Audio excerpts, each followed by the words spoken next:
ये कोई ऐसी फिल्म नहीं है जिसे कोई आम इंसान बना सके। एक जहाज पर दंगा हो गया था। हर जगह लाशें पड़ी थीं और जो लोग बचे थे उन्होंने उन लाशों पर मिट्टी डालकर फसलें उगानी शुरू कर दी। ये वाकई में एक किस्सा बन गया। कुछ ही दिनों में उस मिट्टी पर घास उगाई और उसे जमा कर रखा गया। अगर कुछ नहीं होता तो रसोई के चाकू से काटकर पका लिया जाता। आखिर ऐसा क्या हुआ जिससे इंसान इस हद तक गिर गए? ये सब कुछ महीनों पहले शुरू हुआ। एक यात्री भरे जहाज पर हमेशा कुछ कचरा किस्म के लोग मौजूद होते हैं, जैसे कि ये 3 प्रसिद्ध लोग जो सामने हैं। वे सुबह से शाम तक मेहनत करते थे।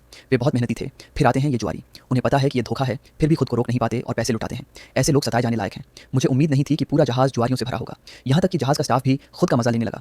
मेरे दर्शकों के विपरीत ये सब ऐसे लोग हैं जो एहसान फरामोश हैं और बस लाइक करना पसंद करते हैं। सबसे घिनौने लोग हैं ये गैंग वाले। ये ऊंची जगहों पर खड़े रहते हैं और कुछ नहीं करते, और जब कोई औरत दिखती है तो उसे जबरदस्ती छेड़ते हैं।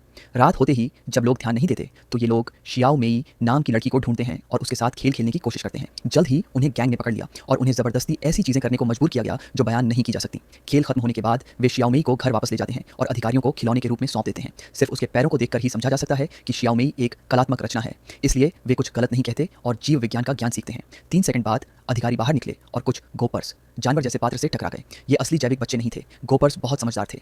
एक गोपर ने शियाओ मेई को घर के अंदर धकेल दिया। गोपर्स चौंक गए। एक गोपर ने दूसरे को अपने कपड़ों से ढक दिया। फिर गोपर ने देखा कि वह अब भी सो रहा है। फिर एक गोपर ने खुद को उजागर कर दिया। उसने अपने कपड़े उतारे और जीव विज्ञान सीखना शुरू कर दिया। जब वह संतुष्ट हुआ तो शियाओ मेई को जहाज के नीचे फेंक दिया। उसके बाद वह गोपर एक बेकार चीज बन गया। अगली सुबह जब गोपर उठा और बाहर देखा तो पाया कि जहाज के नीचे समुद्र नहीं बल्कि आसमान था। वह बाहर भागा और इस अजीब नज़ारे को देखने लगा। ये क्या था? गोपर ने सूरज के पास जाकर खड़ा होना चाहा, लेकिन उसकी सोच उस पर भारी पड़ने लगी।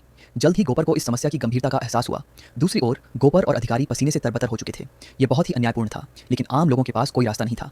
अगर किसी ने शिकायत की तो उसे गोली मार दी जाती। अधिकारी ने भी यही गवाही दी। लोगों की सेवा करने के लिए अच्छा खाना जरूरी है। उसने समझा कि भोजन ही आकाश है। हर कोई झुकने के लिए मजबूर हो गया। अब सबसे घातक चीज भोजन की कमी नहीं बल्कि इंसानों पर किया जा रहा प्रयोग था। एक सर्वाइवल गेम